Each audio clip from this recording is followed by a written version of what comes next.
it's really funny because you could make arguments about the relative health of any given card game, but I would much rather throw Yu-Gi-Oh at someone before Magic. Because Yu-Gi-Oh, at least there are fan-made simulators, like anything running off of EDO Pro, where you just get access to every card ever printed. And including like previous like versions of cards that got errataed and stuff like that. You get access to everything. And they have tons of special rules. It is a very solid, great, fleshed out simulator. There's a bunch of different AI opponents that you can play against. You can just download a deck off of a website, YGO Pro, and just like put the file into the folder on your computer, and it just pops right in. Very easy to use, and I think genuinely for teaching someone the game, it's really easy. Yu-Gi-Oh also has a number of official simulators. They have Duel Links, which I have not played and I've heard is a grind hell, and Master Duel, which I have downloaded and is apparently very generous as far as these types of games go. So Master Duel is the premier online Yu-Gi-Oh simulator. This is I say simulator.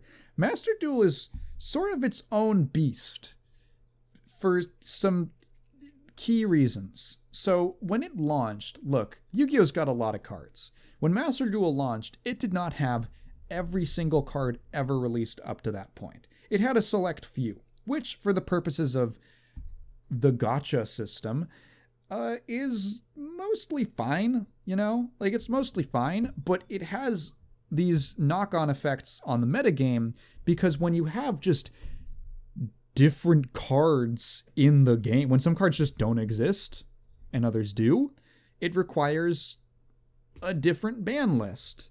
When I did the podcast with Prox and I was talking about Yu-Gi-Oh, I brought up how there are technically 3 different versions of Yu-Gi-Oh that you can play that are all the same game, just with different ban lists that radically affect the meta. The OCG, the official card game, which is the Asian territories. The TCG, the trading card game, which is the non-Asian territories. And Master Duel, the online simulator, which has its own ban list and card pool. Also, the OCG gets cards way before the TCG does, so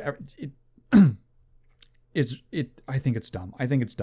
At least for the physical card game. I don't know why they haven't established parity across versions, but whatever.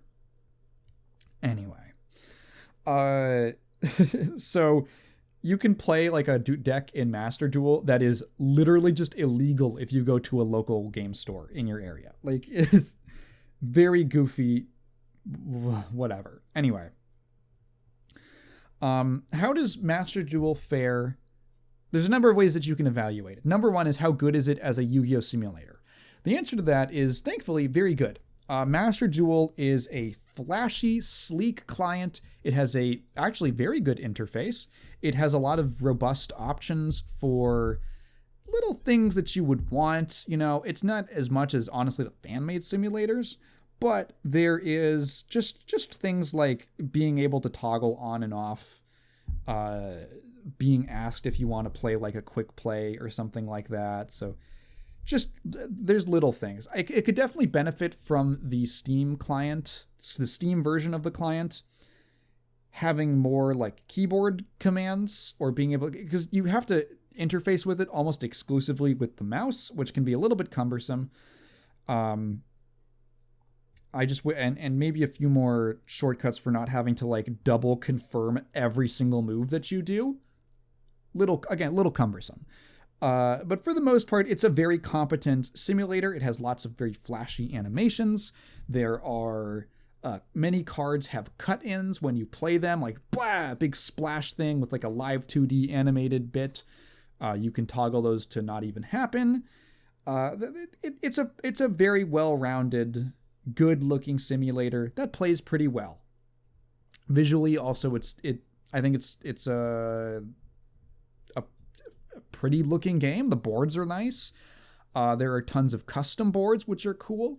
That's something I'm always, that's something that I wish like Hearthstone had done or something like that. Maybe Magic Arena does it, but in Master Duel, you can get custom boards. So there's all these different board types with different looks and aesthetics. Essentially skins for your board, and each player plays with their own skin. It doesn't apply to the whole game or to the whole field, just your side, which is kind of fun.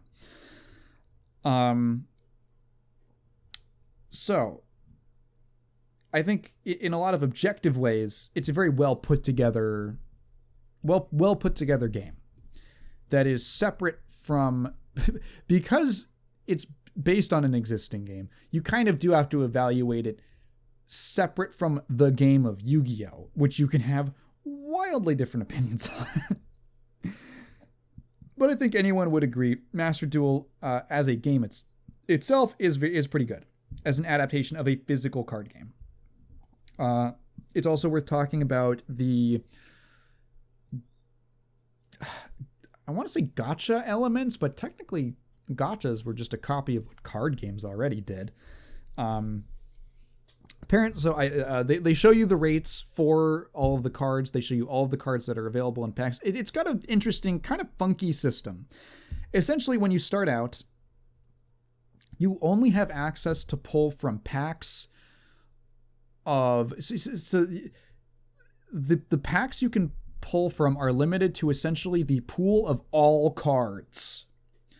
And then when you pull from packs using your premium currency, the cards that you discover, and also the cards that you craft, because there is crafting, are mostly, not all of them, but many of them are sorted into a gajillion different themed sets. So for instance, there's a whole theme based on the hero cards and like stuff that relate to it's called like, I don't know, heroes and villains or something. There's another one that's themed all around the space and spaceship themed archetypes, right? And that's called like Galactic War or something. And those cards will be in those packs. So if there's a card, if you're playing a certain deck and there is an archetype that you're basing your deck around, that's going to be probably going to be in a certain pack, and you can just pull specifically from that, which if you're focused and you know what you're pulling for, honestly, in my case, having spent $0, I have like 2 complete decks. I have 2 complete decks of cards just using the currency that they give you, as well as crafting. It is, I think, for what it's worth, maybe if you want to get a billion different decks and all that, yeah, I think at that point it's going to start getting expensive. But being free to play so far has been fine. Also, they just hand you like a pretty decent structure deck for doing like some really basic tasks. So that's all good. It is actually relatively free to play friendly. Now we get on to the question of, is this a good way to learn Yu-Gi-Oh? And the answer is complicated because Yu-Gi-Oh as a game is not very easy to learn. And I say this having played this game for a long time, and I would say being a fan of it. I'd say I drift in and out of casualdom, you know. I'm the type of person who will look up competitive stuff for a game and not really play it as much or bother to be super competitive in it.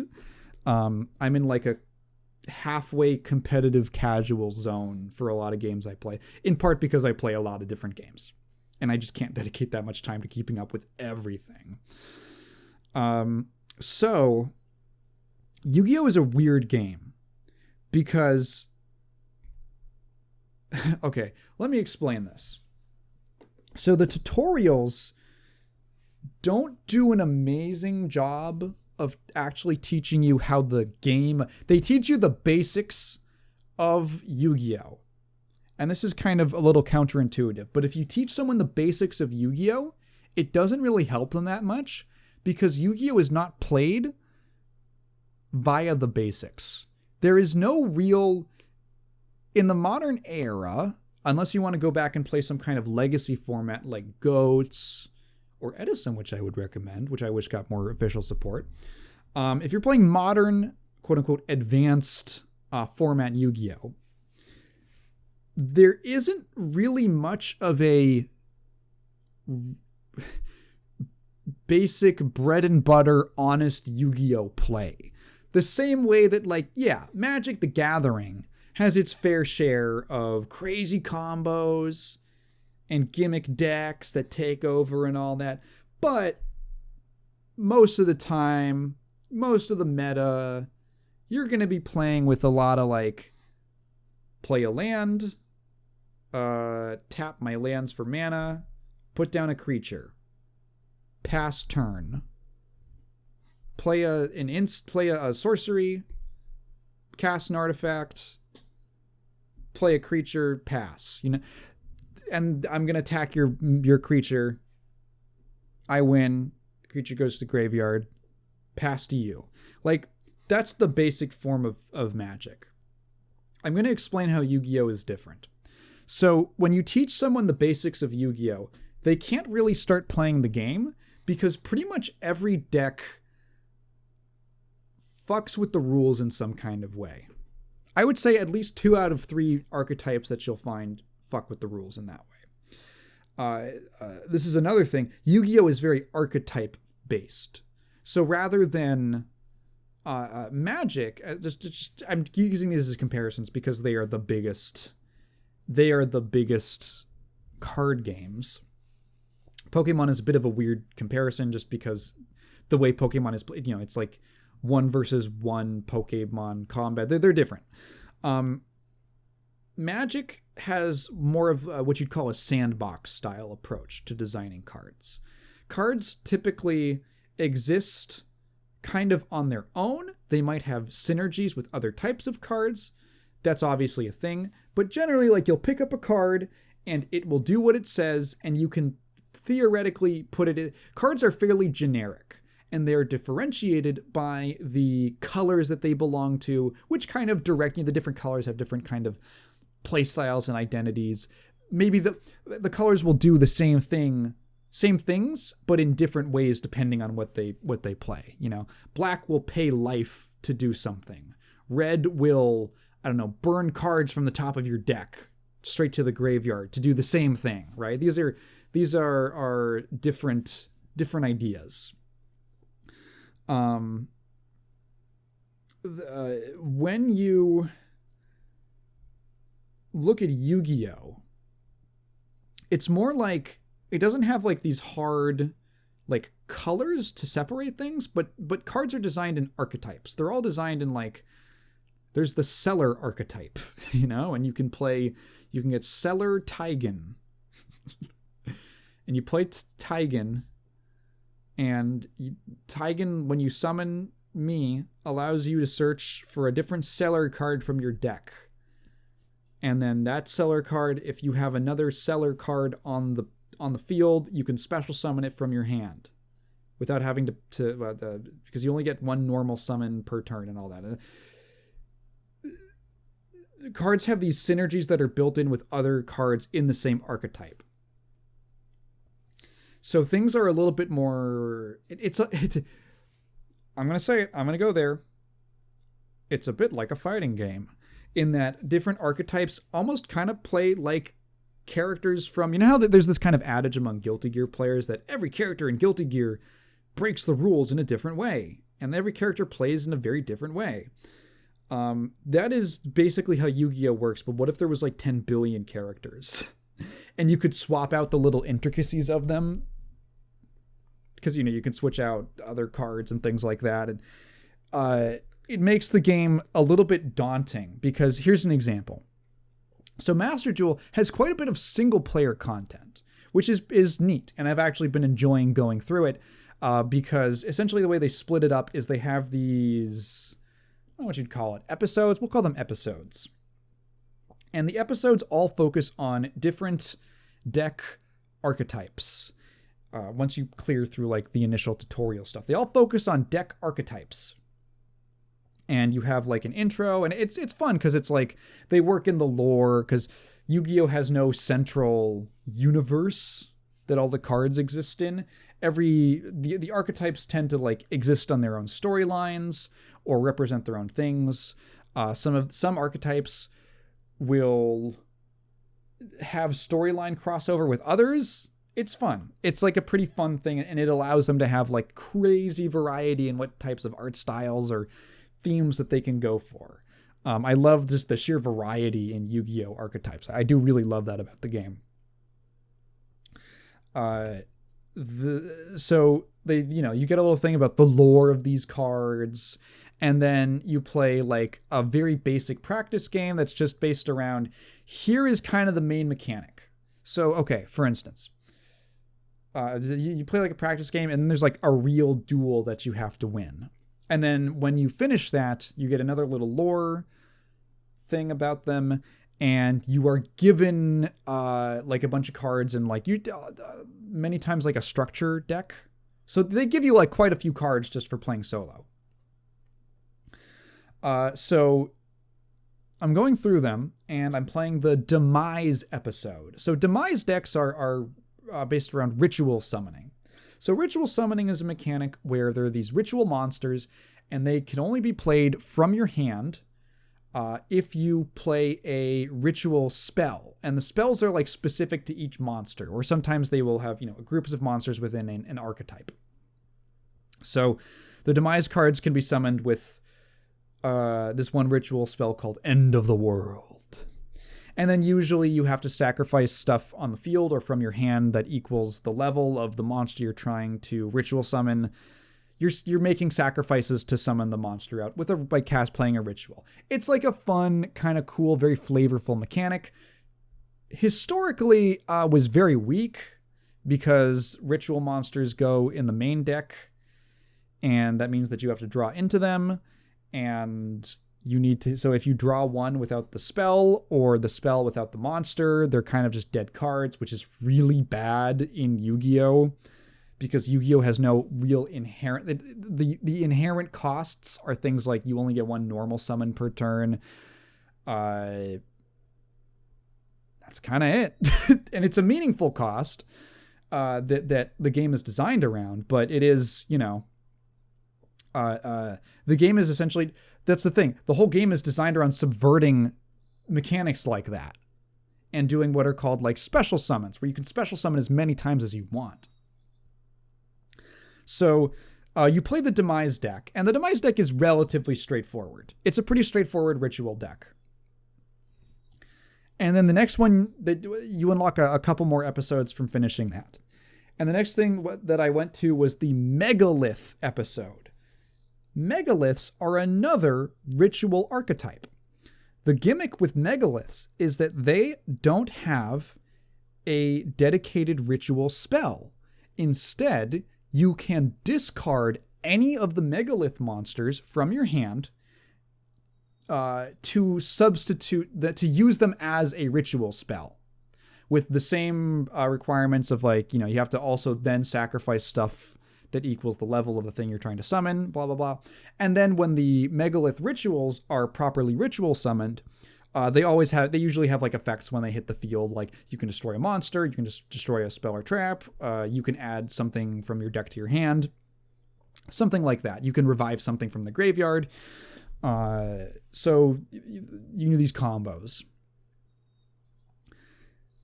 So you learn that, and it's like, oh, okay, so just like completely different.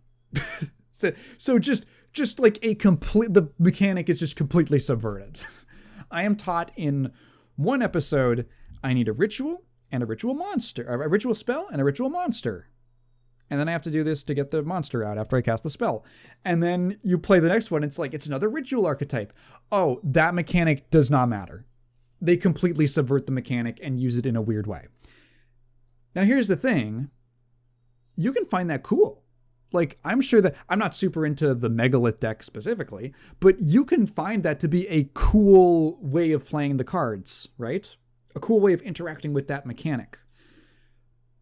But it's also very overwhelming because playing Yu-Gi-Oh! And trying to learn and play different decks is a constant process of, okay, what's the new thing that I have to learn? Like, the game just functions differently because the cards don't play by the same rules. Everyone plays by different rules. And that's cool. There's a lot of aspects of it that are cool. Like, there are so many decks that play with the mechanics in these really fun ways that complement, like, the theme of the archetype and all this stuff. But as, like, a newer player, I can totally seeing it being very overwhelming. It's the kind of game where you can't really learn it by just, I'm going to play a bunch of cards and I'm going to swap this card out for my deck. You can't do that like you can with most other card games. This is why net decking is so popular in Yu-Gi-Oh! Honestly, the best way to learn the game is to just pick a deck. Just pick a deck and play that deck and learn how it works. Like, learn the basic mechanics and then stick with one deck and just learn the way that it flows so that you can relatively comfortably, like, know what your options are in any given situation. And then you can start getting into actually playing versus your opponent. So, oh my god, matchups in Yu-Gi-Oh! So, now when you can start feeling like you're really playing the game, you can get a taste for modern Yu-Gi-Oh!, which I bemoaned on a previous podcast, the same one where I talked about with Prox. And do I still stand by it? Yes. Kind of. For the most part. I think that there are a lot of very unfun play patterns and dynamics that Konami has designed the game into. There are cards that exist that aren't fun to play with, to play against, or even really to use very much. But many will argue that they have to exist just to counter the design of that the game went in throughout, like, the whole 2010s practically. The 2000s and the 2010s, like the direction that the game started going is kind of a game of nuke slinging. And what is the absolute strongest, most game-ending thing that you can drop in one turn? And does your opponent have the anti-nuke tech to shoot them out of the sky? So I'll give you an example. There are several decks which can, no joke, I played against a deck, some fucking synchro deck that just, it's like some like shooting Stardust or some like Stardust Dragon deck that was, no joke, comboing off for what felt like 10 minutes. It might have been less, but it was a really long time where they are just, now he's got another monster. Now he's got another one. Now he's got another one. He's synchroing them into another one. And now there's another one. And now there's another one. And by the end, it was like, why am I even playing? I just surrendered. What am I going to do against that? Do I draw my board clear? No. Okay, surrender. So there is a card called Max C. Max C is one of the most infamous cards in Yu-Gi-Oh! Essentially, it's a monster card, but it's what's known as a hand trap. Hand traps are this thing that the game started designing where most people are probably familiar with trap cards, if at the very least by the meme.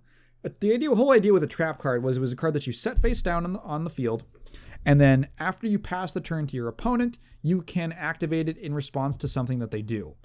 With normal traps, you can actually just activate it at any time as long as it's not your turn, and there's an open game state. There's counter traps that specifically require it to be done in response to something. You can trigger normal traps as long as it's not the turn that you set them. So it can pass back to you and you can just flip it face up. It's just a way of designing like a little bit of slowness into the game. In fact, it's a little too slow. And a lot of traps that were traditionally very strong eventually started getting power crept out because they just...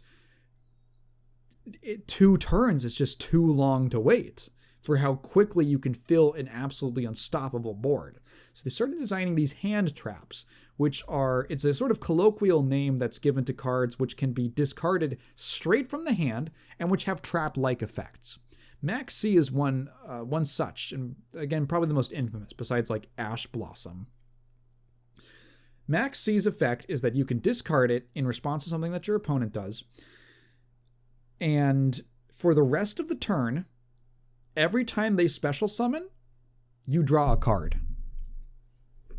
And that might not seem amazing, but in Yu-Gi-Oh, where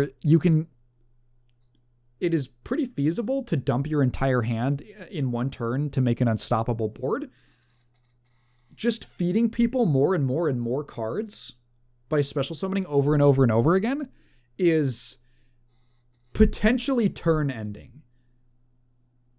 So much so that there's been a split in philosophy. Remember when I said that the different ban lists radically affect the metas of each region and each like version of the game? So in the OCG, Max C is legal at 3 copies, the maximum you can run in a deck. In the TCG, it's been banned for years. For years and years, it's been banned. In Master Duel, legal at 3 copies. And so I have 3 Max Cs that I just run in like every deck, because if you're not running Max C, it's the kind of card that sort of just has to exist. And that's a philosophical difference between the TCG and OCG. So because the OCG allows 3 copies of Max C and allows it unlimited, they design cards that in the TCG would just get banned because there's no Max C in the TCG. So you're like, so there are situations where it's my turn or the opponent's first turn and someone summons something and the other person plays just, Max C, and they just pass, or, they set some stuff on the field, they just pass, like their combo's dead. It's gone.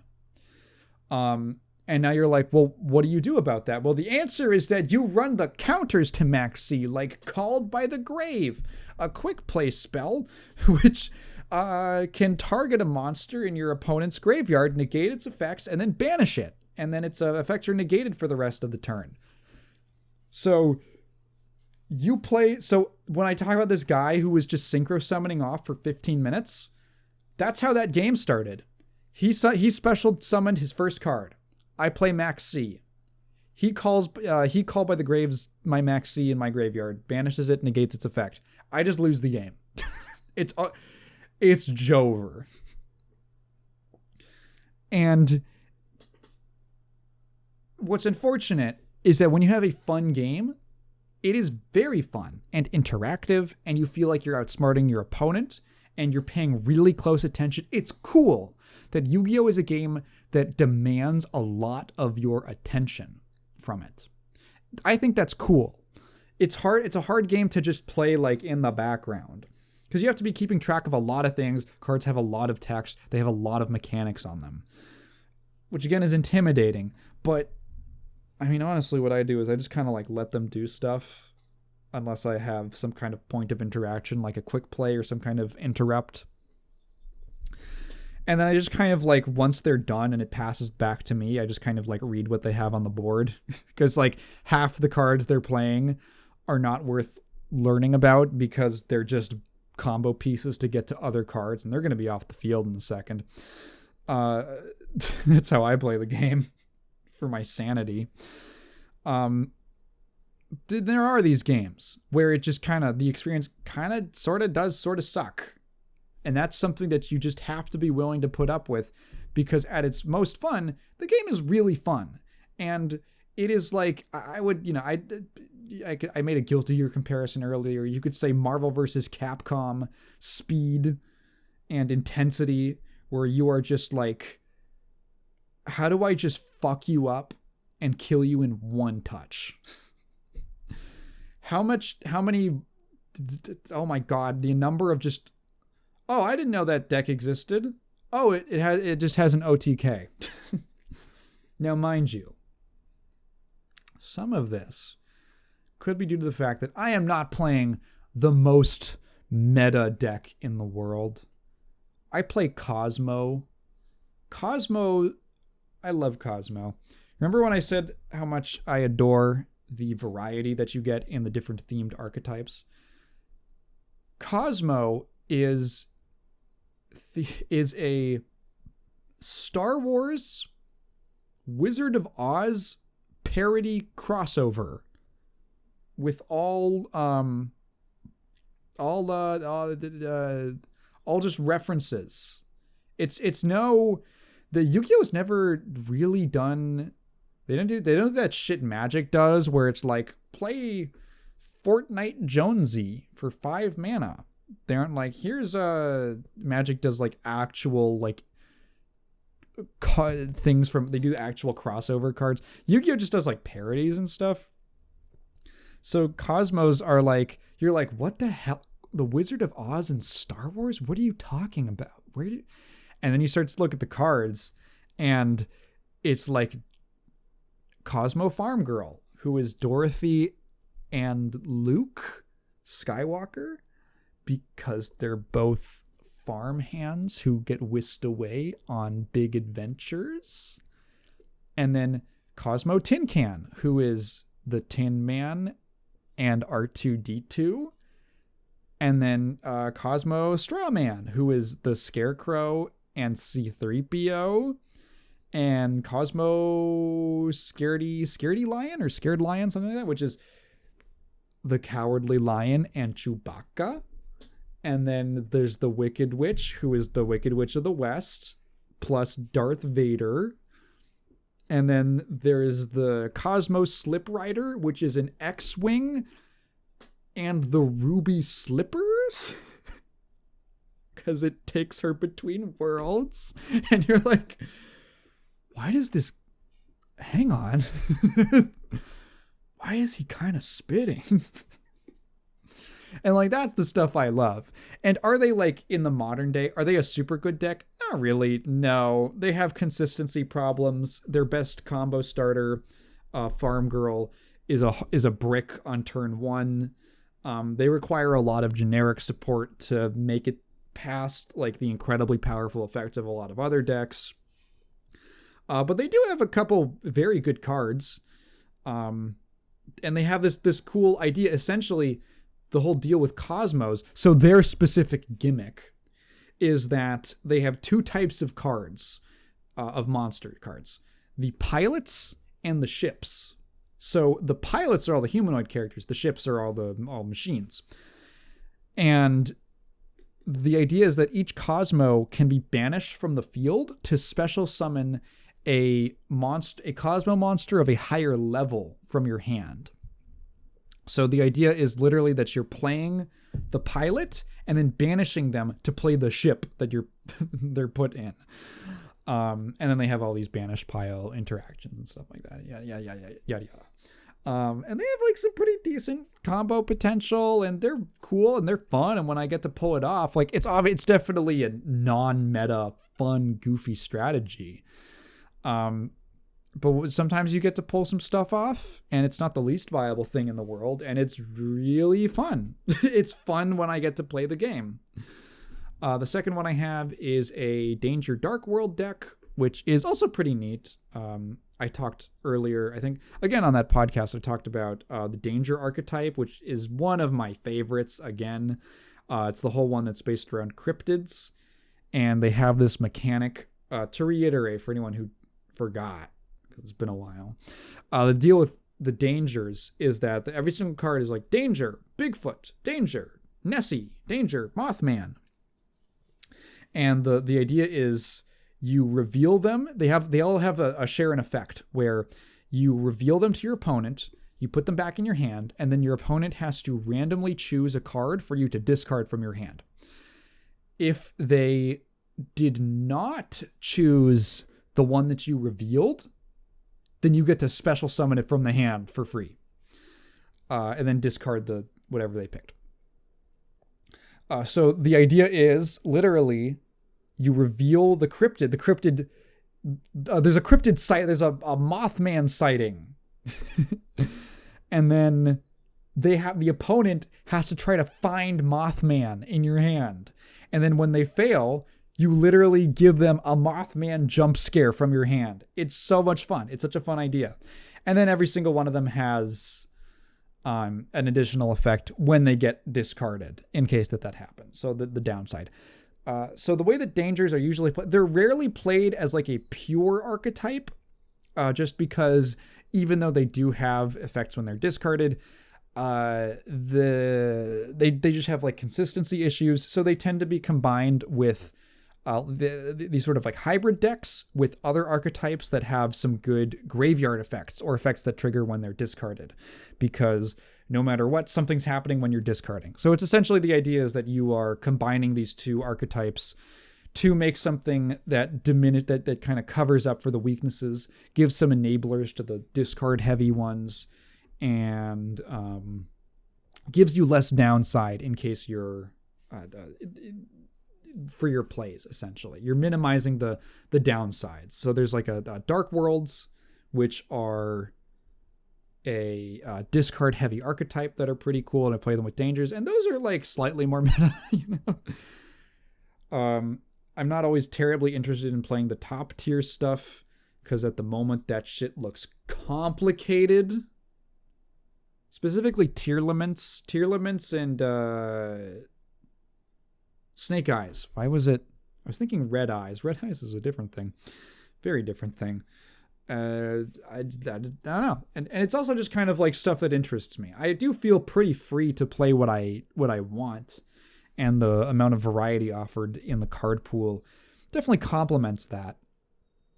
But yeah, it's sort of a take it or leave it thing.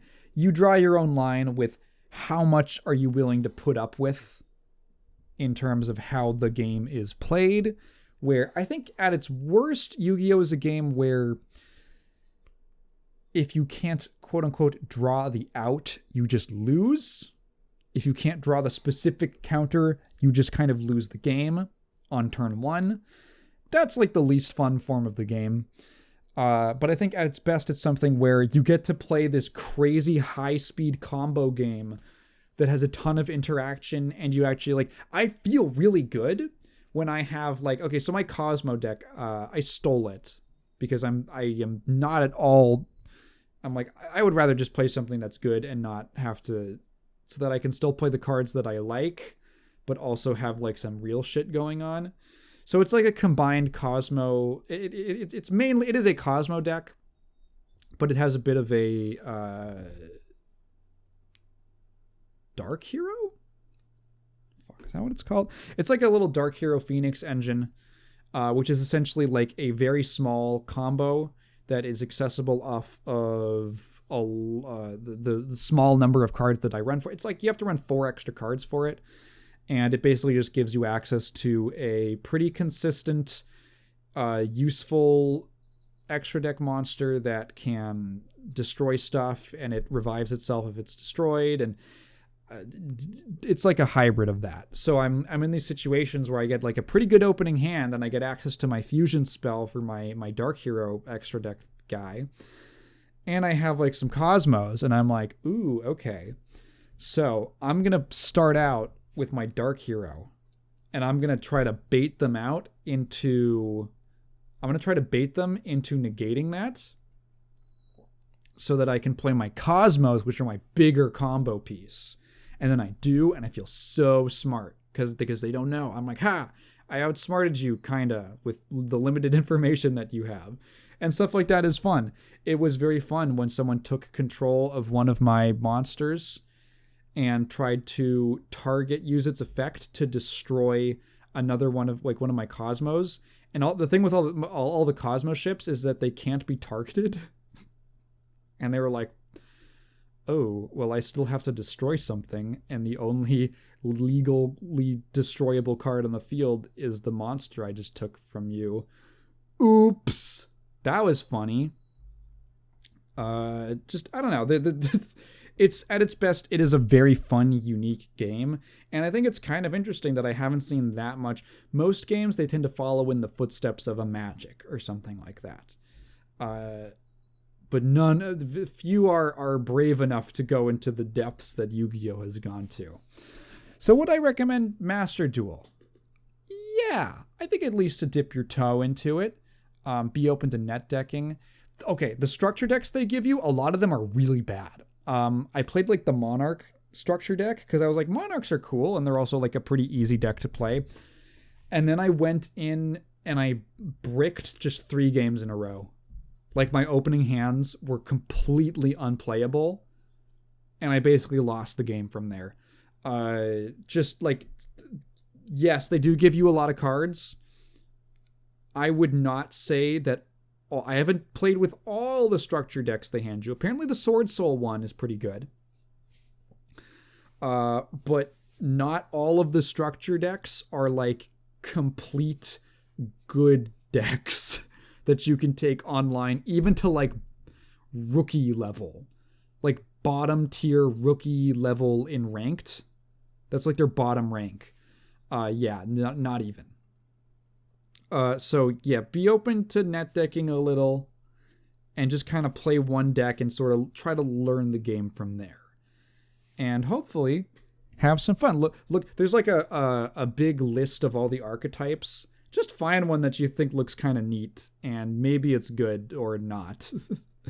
Also, the episodes that they do are pretty decent intros to the archetypes and running over the basic mechanics of each of them. All the different special summoning stuff. Special summoning mechanics and everything involved with that. So, yeah. I think I would give it a recommend. The crafting system is fairly decent. Yeah. It's pretty free-to-play friendly. Yeah. Master Duel. Pretty good. The biggest problem with Master Duel is Yu-Gi-Oh! Itself.